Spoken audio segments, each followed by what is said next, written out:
আসসালামু আলাইকুম। বিটিভি চট্টগ্রামের সংবাদে সবাইকে স্বাগত জানাচ্ছি জুবাইদা গুলশানারা। প্রথমেই সংবাদ শিরোনাম।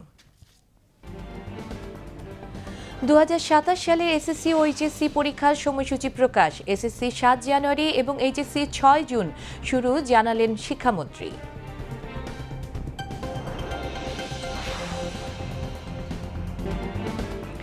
চীন বাংলাদেশের সবচেয়ে বড় বাণিজ্য সহযোগী। বাংলাদেশে বিনিয়োগ আরও বাড়াতে দেশটির প্রতি বাণিজ্য মন্ত্রীর আহ্বান।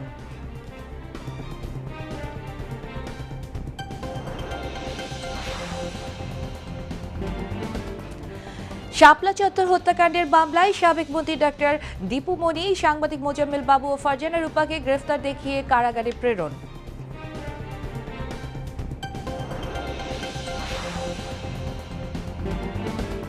প্রধানমন্ত্রী তারেক রহমানের নেতৃত্বে শিক্ষা ও সংস্কৃতির উন্নয়নে কাজ করে যাচ্ছে সরকার, বললেন সংস্কৃতি বিষয়ক মন্ত্রী।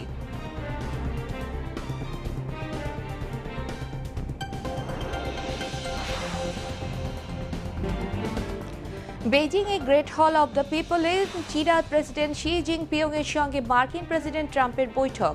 বাণিজ্য, প্রযুক্তি ও তাইওয়ান ও ইরান নিয়ে আলোচনা।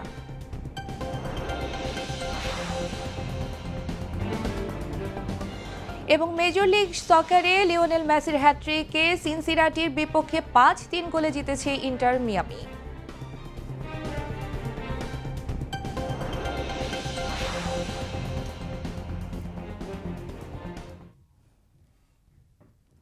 এতক্ষণ সংবাদ শিরোনাম শুনলেন, এবার বিস্তারিত। 2027 সালের এসএসসি ও সমমানের পরীক্ষা শুরু হবে 7 জানুয়ারি থেকে, আর পরীক্ষা শেষ হবে 6 ফেব্রুয়ারি 2027। একই সঙ্গে 2027 এইচএসসি ও সমমানের পরীক্ষা 6 জুন 2027 থেকে শুরু হবে এবং পরীক্ষা চলবে 13 জুলাই 2027 পর্যন্ত। আর শিক্ষা মন্ত্রণালয় এক সংবাদ সম্মেলনে আগামী বছরে এসএসসি ও এইচএসসি পরীক্ষার তারিখ ঘোষণা করেন শিক্ষামন্ত্রী আনম এহসানুল হক। তিনি জানান, এর আগে ডিসেম্বরে পরীক্ষা নেওয়ার কথা থাকলেও সংশ্লিষ্টরা এতে আপত্তি জানান। পরে পরীক্ষার তারিখ পিছিয়ে নিয়ে এই নতুন সিদ্ধান্ত হয়। একই সঙ্গে ইতোমধ্যে রুটিন তৈরির কাজও চলমান রয়েছে বলেও উল্লেখ করেন শিক্ষামন্ত্রী। এসএসসি শুরু করব জানুয়ারি 7 তারিখ 2027 এবং তাদের পরীক্ষা শেষ হবে 6 ফেব্রুয়ারি 2027। আর এইচএসসি আমরা শুরু করব 6 জুন, শেষ হবে 13 জুলাই 2027। এটা হচ্ছে আমাদের মন্ত্রণালয় থেকে আমরা বোর্ড এবং স্টেক হোল্ডারদের সাথে আলোচনা করে এই সিদ্ধান্ত নিয়েছি। চীন বাংলাদেশের সবচেয়ে বড় বাণিজ্য সহযোগী উল্লেখ করে বাংলাদেশে বিনিয়োগ আরও বাড়াতে বেইজিংকে আহ্বান জানিয়েছেন বাণিজ্যমন্ত্রী খন্দকার আব্দুল মুক্তাদির। সকালে রাজধানীতে বাংলাদেশ চীন গ্রিন টেক্সটাইল এক্সপোর উদ্বোধনী অনুষ্ঠানে এই আহ্বান জানান বাণিজ্যমন্ত্রী। এ সময় নতুন সরকারের সাথে দ্বিপাক্ষিক বাণিজ্য সম্প্রসারণে চীনের কাজ করার আশ্বাস দেন চীনের রাষ্ট্রদূত। বিস্তারিত সুরাইয়া মুন্নির রিপোর্টে। বাংলাদেশে তৈরি পোশাক খাতকে সম্পূর্ণ পরিবেশ বান্ধব হিসেবে গড়ে তুলতে এবং বাংলাদেশ চায়নার সঙ্গে বাণিজ্যিক সম্পর্কের মান উন্নয়নে রাজধানীর আইসিসিবিতে অনুষ্ঠিত হচ্ছে 3 দিনব্যাপী বাংলাদেশ চীন গ্রিন টেক্সটাইল এক্সপো। মেলায় অংশ নেয় বাংলাদেশ ও চীনের খ্যাতনামা টেক্সটাইল ও গার্মেন্টস কোম্পানি, বিনিয়োগকারী, প্রযুক্তিবিদ ও ব্যবসায়ী প্রতিনিধি দল।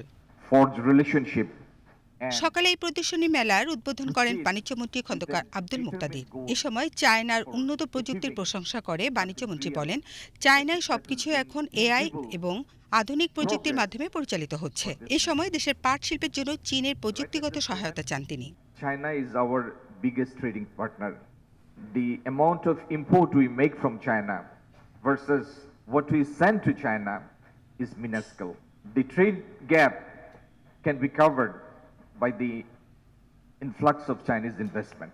চীনে আমদানির তুলনায় রপ্তানি খুবই কম উল্লেখ করে মন্ত্রী বলেন, রপ্তানি বাণিজ্য উন্নয়ন চীনা বিনিয়োগের মাধ্যমে পূরণ করা সম্ভব।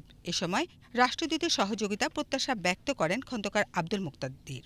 I commend the organizers and encourage you to keep your efforts on so that we can make tangible progress in the days to come. মেলার উদ্বোধনী অনুষ্ঠানে ঢাকায় নিযুক্ত চীনের রাষ্ট্রদূত ইয়াও ওয়েন চায়নার সঙ্গে নতুন বাণিজ্য চুক্তির কথা উল্লেখ করেন। তিনি বলেন, নতুন সরকারের সঙ্গে দ্বিপাক্ষিক বাণিজ্য সম্প্রসারণের কাজ করছে চীন, যা বাংলাদেশের জন্য অর্থবহ এবং ভবিষ্যৎ উন্নয়নের বার্তা। China has always valued its partnership with Bangladesh and has consistently promoted bilateral economic and trade ties with a commitment to mutual benefit and win-win cooperation. সেফন ইন্টারন্যাশনাল লিমিটেড ও চাইনিজ এন্টারপ্রাইজেস অ্যাসোসিয়েশন ইন বাংলাদেশের যৌথ আয়োজনে এই প্রদর্শনী শেষ হবে আগামী 16 May. Suraiya Munni, BTV news, Dhaka. July গণঅভ্যুত্থানে কুষ্টিয়ার 6 জনকে হত্যার ঘটনায় মানবতা বিরোধী অপরাধের মামলায় জাসদ সভাপতি হাসানুল হক ইনুর বিরুদ্ধে যুক্তিতর্ক উপস্থাপন শেষ। মামলাটির রায় ঘোষণার জন্য অপেক্ষমান রেখেছেন আন্তর্জাতিক অপরাধ ট্রাইব্যুনাল। বিচারপতি নজরুল ইসলাম চৌধুরীর নেতৃত্বাধীন ট্রাইব্যুনাল 2 আজ যুক্তিতর্ক উপস্থাপন শেষে এই আদেশ দেন। মামলায় হাসানুল হক ইনুর বিরুদ্ধে গঠিত 7টি চার্জে উপযুক্ত শাস্তি দাবি করেছে প্রসিকিউশন। এছাড়া শাপলা চত্বর হত্যাকাণ্ডের মামলায় সাবেক মন্ত্রী ডক্টর দীপু মনি, সাংবাদিক মোজাম্মেল বাবু ও ফারজানা রূপাকেই গ্রেফতার দেখিয়ে কারাগারে পাঠানোর নির্দেশ দিয়েছেন ট্রাইব্যুনাল। বিচারপতি গোলাম মুর্তজা মজুমদার নেতৃত্বাধীন ট্রাইব্যুনাল 1 আজ এই নির্দেশ দেন। একই সাথে মামলার পরবর্তী তারিখ পূর্ব নির্দেশিত 7 জুন তাদের ট্রাইব্যুনালে হাজিরের নির্দেশ দেওয়া হয়েছে। এর আগে সকালে এই মামলায় সাবেক মন্ত্রী ডক্টর দীপু মনি, সাংবাদিক মোজাম্মেল বাবু ও ফারজানা রূপাকে আন্তর্জাতিক অপরাধ ট্রাইব্যুনালে হাজির করা হয়। শাপলা চত্বর হত্যাকাণ্ডের ঘটনার পর তৎকালীন 71 টিভির সাংবাদিক ফারজানা রূপা সমীকরণ অনুষ্ঠানের মাধ্যমে সত্য আড়াল করে ঘটনা ভিন্ন খাতে নেয়ার চেষ্টা করেন বলে অভিযোগ আন্তর্জাতিক অপরাধ ট্রাইব্যুনালের প্রসিকিউশনে। তাদের দাবি, পরিকল্পিত এই কাজের সাথে তিনি ছাড়াও জড়িত ছিলেন সাবেক পররাষ্ট্রমন্ত্রী ডক্টর দীপু মনি ও 71 টিভির তখনকার ব্যবস্থাপনা পরিচালক মোজাম্মেল বাবু। শাপলা চত্বরের ঘটনায় এখন পর্যন্ত ঢাকা সহ 4 জেলায় 58 জন হত্যাকাণ্ডের শিকার হয়েছেন বলে নিশ্চিত করেছে তদন্ত সংস্থা। মামলায় ক্ষমতাচ্যুত প্রধানমন্ত্রী শেখ হাসিনা সহ 30 জন আসামি হচ্ছেন। এই মামলায় আগেই গ্রেফতার রয়েছেন সাবেক প্রতিমন্ত্রী শামসুল হক টুকু, সাবেক আইজিপি শহীদুল হক, সাবেক সেনা কর্মকর্তা জিয়াউল আহসান সহ 6 জন। অন্যদিকে জুলাই গণঅভ্যুত্থানে রাজধানীর রামপুরায় কার্নিশে ঝুলে থাকা আমির হোসেনকে গুলি করা সহ 2 জনকে হত্যার ঘটনায় মানবতা বিরোধী অপরাধের মামলায় সাবেক ডিএমপি কমিশনার হাবিবুর রহমান সহ 5 জনের বিরুদ্ধে পরবর্তী সাক্ষ্য গ্রহণের তারিখ 4 জুন ধার্য করেছে ট্রাইব্যুনাল 2। সুপ্রিম কোর্ট আইনজীবী সমিতির নির্বাচনে আজ দ্বিতীয় দিনের ভোট গ্রহণ চলে। আইনজীবী সমিতি মিলনায়তনে সকাল 10টায় শুরু হয় শেষ দিনের ভোট গ্রহণ। দুপুরে 1 ঘন্টা বিরতি দিয়ে বিকেল 5টা পর্যন্ত চলে ভোট গ্রহণ। সভাপতি, সম্পাদক সহ 1 বছর মেয়াদী কার্যনির্বাহী কমিটির 14টি পদে অনুষ্ঠিত হচ্ছে নির্বাচন। মোট 40 জন প্রার্থী এই নির্বাচনে প্রতিদ্বন্দ্বিতা করছেন, আর নির্বাচনে ভোটার আছেন 11,097 জন আইনজীবী। গতকাল প্রথম দিনের ভোট গ্রহণে কাস্ট হয়েছে 1,771টি, যা মোট ভোটের 15.96 ভাগ। এবারে নির্বাচনে বিএনপি সমর্থিত নীল প্যানেল থেকে সভাপতি পদে ব্যারিস্টার এম মাহবুব উদ্দিন খোকন আর সম্পাদক পদে মোহাম্মদ আলী প্রতিদ্বন্দ্বিতা করছেন। জামায়াতে ইসলামী সমর্থিত সবুজ প্যানেল থেকে সভাপতি পদে আব্দুল বাতেন ও সম্পাদক পদে এম রেজাউল করিম খন্দকার প্রতিযোগিতা করছেন। ঢাকা বিশ্ববিদ্যালয়ের পালি ও বুদ্ধিস্ট স্টাডিজ বিভাগ এবং centre for Buddhist heritage and কালচারের যৌথ উদ্যোগে ঢাকা বিশ্ববিদ্যালয় টিএসসিতে প্রথমবারের মতো আয়োজন করা হয় বৌদ্ধ সংস্কৃতি উৎসব। অনুষ্ঠানের প্রধান অতিথির বক্তব্যে সংস্কৃতি বিষয়ক মন্ত্রী নিতাই রায় চৌধুরী বলেন, প্রধানমন্ত্রী তারেক রহমানের নেতৃত্বে শিক্ষা ও সংস্কৃতির উন্নয়নে কাজ করে যাচ্ছে বর্তমান সরকার। বিস্তারিত কাজী শারমিন ইসলাম মেধা রিপোর্টে। ঢাকা বিশ্ববিদ্যালয় পালি অ্যান্ড বৌদ্ধ স্টাডিজ বিভাগ এবং centre for Buddhist heritage and কালচারের যৌথ উদ্যোগে ঢাকা বিশ্ববিদ্যালয় টিএসসিতে প্রথমবারের মতো অনুষ্ঠিত হলো বৌদ্ধ সংস্কৃতি উৎসব। বর্ণিল এই আয়োজনে ছিল বৌদ্ধ সংস্কৃতির ঐতিহ্য, শিল্প ও সম্প্রীতির নানা অনুষঙ্গ। অনুষ্ঠানের উদ্বোধন করা হয় মনোমুগ্ধকর সাংস্কৃতিক নৃত্যের মধ্য দিয়ে।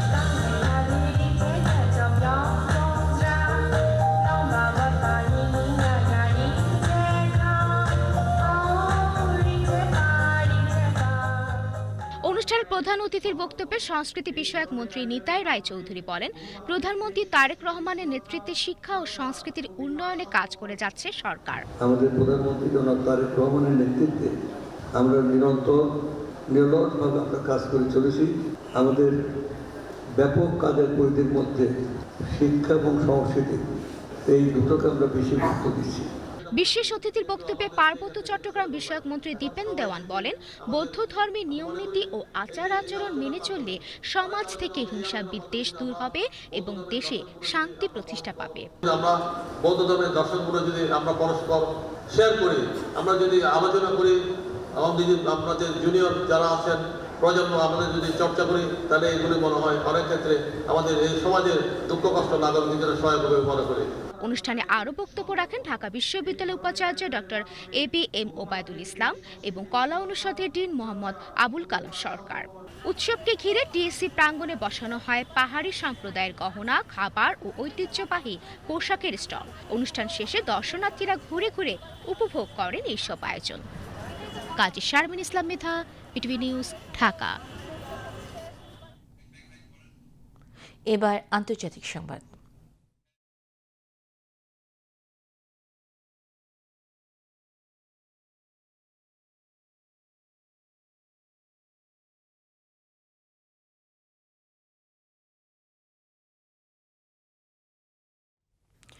বিশ্ব রাজনীতির নজর রাখুন চীনের রাজধানী বেইজিংয়ের দিকে, যেখানে গ্রেট হল অব দ্য পিপলে অনুষ্ঠিত হল মার্কিন প্রেসিডেন্ট ডোনাল্ড ট্রাম্প ও চীনা প্রেসিডেন্ট শি জিনপিং এর ঐতিহাসিক দ্বিপক্ষীয় বৈঠক।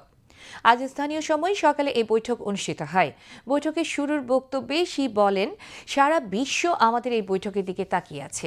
এদিকে বৈঠকে মার্কিন প্রেসিডেন্ট বলেন, চীনা প্রেসিডেন্টের সঙ্গে থাকা এবং বন্ধু হতে পারাটা তার জন্য সম্মানের। বিস্তারিত ডেস্ক রিপোর্টে।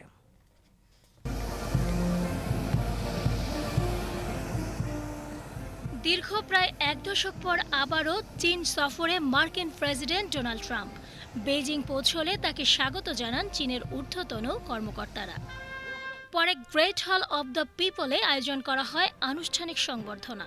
সামরিক গার্ড অব অনার, দুই দেশের জাতীয় সঙ্গীত এবং লাল গালিচায় উষ্ণ অভ্যর্থনার মধ্য দিয়েই শুরু হয় বহুল আলোচিত ট্রাম্প শি বৈঠক।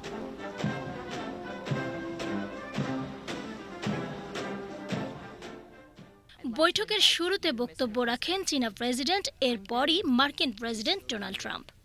শুরুতে চীনা প্রেসিডেন্ট শি জিনপিং বলেন, যুক্তরাষ্ট্র চীনের মতপার্থক্যের চেয়ে যৌথ স্বার্থ বেশি গুরুত্বপূর্ণ। Whether China and the United States can transcend the so-called Thucydides trap and create a new normalization of relations between major powers.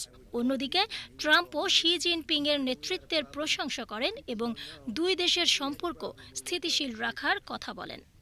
We're going to have a fantastic future together.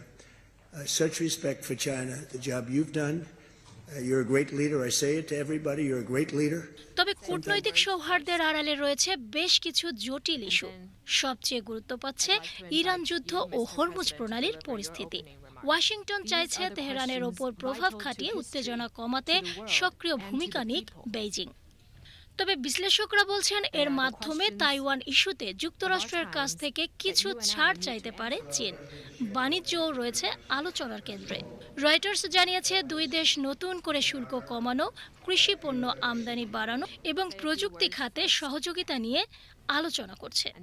একই সঙ্গে কৃত্রিম বুদ্ধিমত্তা, রেয়ার আর্থ মিনারেল ও chip প্রযুক্তি নিয়েও চলছে দর কষাকষি। এদিকে এই বৈঠকের দিকে নজর রয়েছে বৈশ্বিক বাজারেরও, কারণ মধ্যপ্রাচ্যের যুদ্ধ পরিস্থিতির মধ্যে ট্রাম্প শি আলোচনার ফলাফল বিশ্ব অর্থনীতি ও জ্বালানি বাজারে বড় প্রভাব ফেলতে পারে মনে করছেন বিশ্লেষকরা। সীমা শারমিন, বিটিভি নিউজ। যুদ্ধবন্ধে ইরানের সঙ্গে যুক্তরাষ্ট্রের আলোচনায় অগ্রগতি হচ্ছে বলে জানালেন vice president JD Vance. White হাউসে সাংবাদিকদের সঙ্গে আলাপকালে ভ্যান্স বলেন, তিনি মনে করেন অগ্রগতি হচ্ছে, তবে প্রেসিডেন্টের বেঁধে দেওয়া সীমার মধ্য থেকে যথেষ্ট অগ্রগতি হচ্ছে কিনা সেটাই মূল প্রশ্ন। তিনি জানান, প্রেসিডেন্টের শর্ত খুব স্পষ্ট, ইরান যেন কখনোই পারমাণবিক অস্ত্র তৈরি করতে না পারে। ইরানের ভাইস প্রেসিডেন্ট মোহাম্মদ রেজা আরিফ বলেছেন, কৌশলগতভাবে গুরুত্বপূর্ণ হরমুজ প্রণালী ইরানের। এই নৌপথের উপর ইরানের অধিকার প্রতিষ্ঠিত। এই বিষয়টিতে মীমাংসিত হয়ে গেছে বলে দাবি করেন তিনি। এদিকে সাংবাদিকদের সঙ্গে আলাপকালে ইরানের উপপররাষ্ট্রমন্ত্রী কাজিম গারিবাবাদি জানিয়েছেন, যুক্তরাষ্ট্র নৌ অবরোধ ও নিষেধাজ্ঞা তুলে নিয়ে ইরানের জব্দ করা অর্থ ফেরত দিয়ে যুদ্ধ বন্ধ করলেই ইরান হরমুজ প্রণালী খুলে দিতে প্রস্তুত। দক্ষিণ লেবাননে ইসরায়েলি বাহিনীর হামলায় গত ২৪ ঘন্টায় আরও ৮ শিশুসহ ২২ জন নিহত হয়েছে।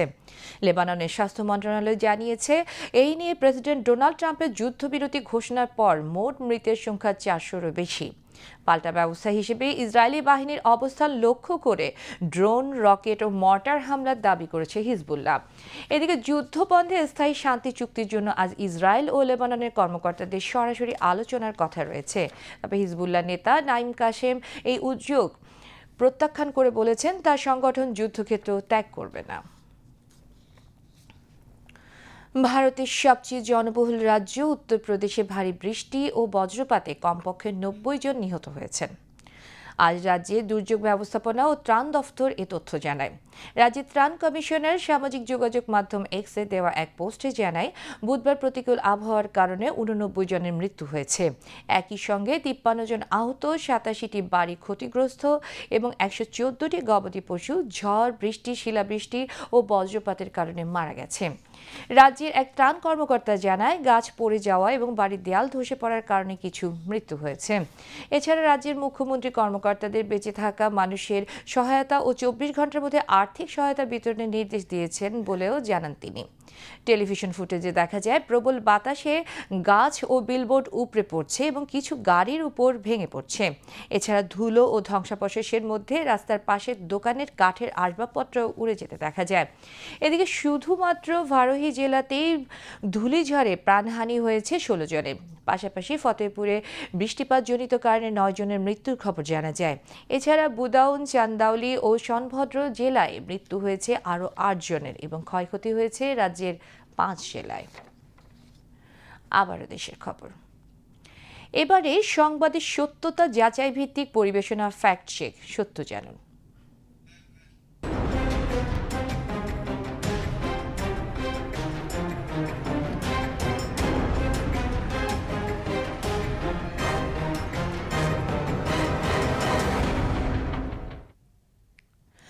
সরকার প্রতিবন্ধীদের ভাতা বন্ধ করে দিয়েছে। সামাজিক যোগাযোগ মাধ্যমে এমন একটি দাবি ছড়িয়ে পড়ে সম্প্রতি।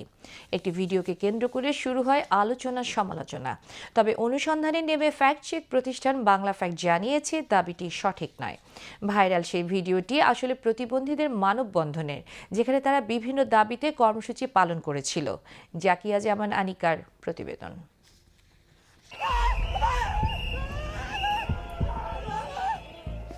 সামাজিক যোগাযোগ মাধ্যমে ছড়িয়ে পড়া একটি ভিডিওতে দাবি করা হয়, বর্তমান সরকার প্রতিবন্ধী ভাতা বন্ধ করে দিয়েছে।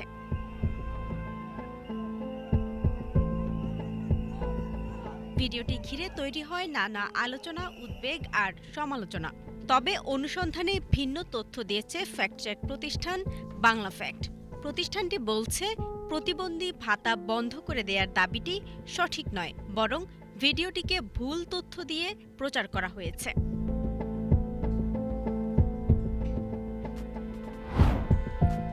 বাংলা ফ্যাক্টের অনুসন্ধান অনুযায়ী ভাইরাল ভিডিওটি গত ১০ মে রাজধানীর জাতীয় প্রেস ক্লাবের সামনে ধারণ করা।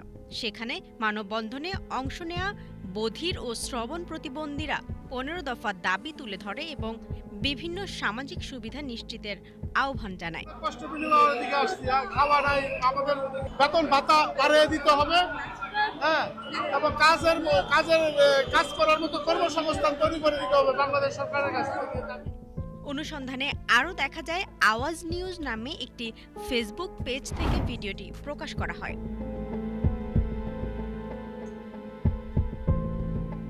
একই দিনে আরও কয়েকটি ভিডিও ও প্রতিবেদনও মানববন্ধনের তথ্য পাওয়া যায়। পরবর্তীতে ভিডিওটির সঙ্গে সরকার প্রতিবন্ধী ভাতা বন্ধ করে দিয়েছে এমন দাবি যুক্ত করে সামাজিক যোগাযোগ মাধ্যমে ছড়িয়ে দেয়া হয়। বিষয়টি যাচাই করতে সমাজসেবা অধিদপ্তরের সংশ্লিষ্ট কর্মকর্তার সঙ্গেও যোগাযোগ করে বাংলা ফ্যাক্ট। সমাজসেবা কর্মকর্তা মোশাররফ হোসাইন জানান, প্রতিবন্ধীদের ভাতা বন্ধ করা হয়নি, কার্যক্রম এখনও চালু রয়েছে। অর্থাৎ বর্তমান সরকার প্রতিবন্ধী ভাতা বন্ধ করে দিয়েছে বলে যে দাবি সামাজিক যোগাযোগ মাধ্যমে ছড়ানো হয়েছে, অনুসন্ধানে সেটি মিথ্যা ও বিভ্রান্তিকর বলে উঠে এসেছে। জাকিয়া জামান আনিকা, বিটিভি নিউজ। জাটকা নিধন প্রতিরোধে বঙ্গোপসাগরে অভিযান পরিচালনা করেছে বাংলাদেশ নৌবাহিনী। বুধবার সকালে কর্ণফুলী নদীর পতেঙ্গা প্রান্ত থেকে এ অভিযান শুরু হয়। যুদ্ধজাহাজ, পেট্রোল, হেলিকপ্টার ও স্পিডবোট নিয়ে নৌ সদস্যরা অভিযানে অংশ নেন। নৌবাহিনী জানায়, বঙ্গোপসাগরে নৌবাহিনীর 3টি যুদ্ধজাহাজ মোতায়েন রয়েছে এবং জাহাজ, বোট ও ক্রাফটের মাধ্যমে নিয়মিত টহল কার্যক্রম পরিচালনার পাশাপাশি প্রয়োজন সাপেক্ষে মেরিটাইম পেট্রোল এয়ারক্রাফটের মাধ্যমে আকাশপথে নজরদারি অব্যাহত রাখা হয়েছে, যাতে দেশি বা বিদেশি কোনো নৌযান নিষিদ্ধ সময়ে মাছ আহরণ করতে না পারে। গভীর সমুদ্রে অবৈধ মৎস্য শিকারীদের অনুপ্রবেশ প্রতিরোধে নৌবাহিনীর সর্বোচ্চ সতর্ক অবস্থানে থেকে সার্বক্ষণিক নজরদারি অব্যাহত রেখেছে। নিষেধাজ্ঞা বাস্তবায়নের অংশ হিসেবে বঙ্গোপসাগরে পরিচালিত 120টি অভিযানে আনুমানিক 31,30,000 টাকা মূল্যের অবৈধ জাল ও জাটকা জব্দ করা হয়েছে। সরকার ঘোষিত 58 দিন সকল প্রকার মৎস্য আহরণ নিষেধাজ্ঞা কার্যক্রম আগামী 11 জুন পর্যন্ত চলমান থাকবে। নৌবাহিনী জানায়, জাতীয় মৎস্য সম্পদ রক্ষায় নৌবাহিনীর সমন্বিত ও সময়োপযোগী পদক্ষেপের ফলে উপকূলীয় এলাকায় অবৈধ জাল ব্যবহার ও জাটকা নিধনের প্রবণতা উল্লেখযোগ্যভাবে হ্রাস পেয়েছে। মা ইলিশ সংরক্ষণ ও দেশের সামগ্রিক মৎস্য সম্পদ উন্নয়নে স্বীকৃতিস্বরূপ বাংলাদেশ নৌবাহিনী ইতোমধ্যে জাতীয় মৎস্য পুরস্কার 2025 অর্জন করেছে। চট্টগ্রামে institute of applied health sciences IAHS medical কলেজের 2025-26 শিক্ষাবর্ষের প্রথম বর্ষ MBBS কোর্সের ওরিয়েন্টেশন অনুষ্ঠিত হয়েছে। সকালে ক্যাম্পাসে অনুষ্ঠানের উদ্বোধন করেন কলেজের অধ্যক্ষ অধ্যাপক ডাক্তার রমা বড়ুয়া। এ সময় হাসপাতালের পরিচালক ও সার্জারি বিভাগের প্রধান অধ্যাপক ডাক্তার মোহাম্মদ রবিউল আলম সহ শিক্ষক ও শিক্ষার্থীরা উপস্থিত ছিলেন। পরে নগরের একটি কনভেনশন সেন্টারে অনুষ্ঠিত হয় বর্ণাঢ্য ওরিয়েন্টেশন অনুষ্ঠান। অনুষ্ঠানের প্রধান অতিথি ছিলেন চট্টগ্রাম মেডিকেল বিশ্ববিদ্যালয়ের উপাচার্য অধ্যাপক ডাক্তার ওমর ফারুক ইউসুফ। কলেজের অধ্যক্ষ অধ্যাপক ডাক্তার রমা বড়ুয়ার সভাপতিত্বে অন্যান্যের মধ্যে basic science and paraclinical science অনুষদের ডিন অধ্যাপক doctor Ajay Dev, world bank গ্রুপের senior education adviser doctor Mohammad Mahmudul Haque, IAHS এর একাডেমিক কোঅর্ডিনেটর অধ্যাপক ডাক্তার মোহাম্মদ রবিউল আলম এবং ফেজ 1 কোঅর্ডিনেটর ও ফিজিওলজি বিভাগের বিভাগীয় প্রধান অধ্যাপক ডাক্তার সাবিনা ইয়াসমিন বক্তব্য রাখেন। শেয়ার বাজারের খবর।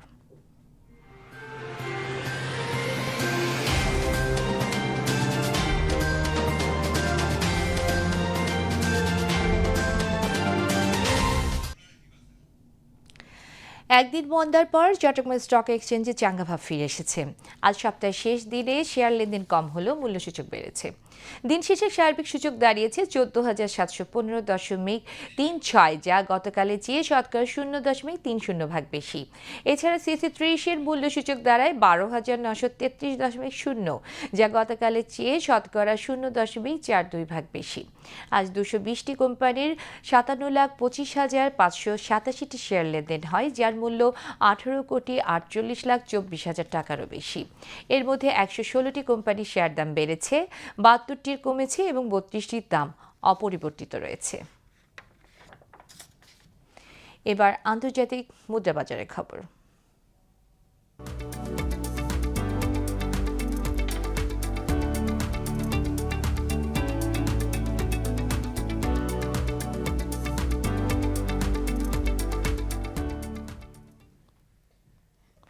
আজ বাংলাদেশি মুদ্রায় বিভিন্ন দেশের মুদ্রার বিনিময় হার। US ডলার 122 টাকা 75 পয়সা, সিঙ্গাপুর ডলার 96 টাকা 47 পয়সা, অস্ট্রেলিয়ান ডলার 89 টাকা 10 পয়সা, কানাডিয়ান ডলার 89 টাকা 57 পয়সা, হংকং ডলার 15 টাকা 48 পয়সা, ইউরো 143 টাকা 75 পয়সা, ব্রিটিশ পাউন্ড 166 টাকা, সৌদি রিয়াল 32 টাকা 33 পয়সা, কাতার রিয়াল 33 টাকা 27 পয়সা, UAE দিরহাম 33 টাকা 2 পয়সা, কুয়েতি দিনার 395 টাকা 95 পয়সা, মালয়েশিয়ান রিঙ্গিত 30 টাকা 85 পয়সা, থাই বাত 3 টাকা 75 পয়সা, ভারতীয় রুপি 1 টাকা 28 পয়সা, চীনা ইউয়ান 18 টাকা 8 পয়সা।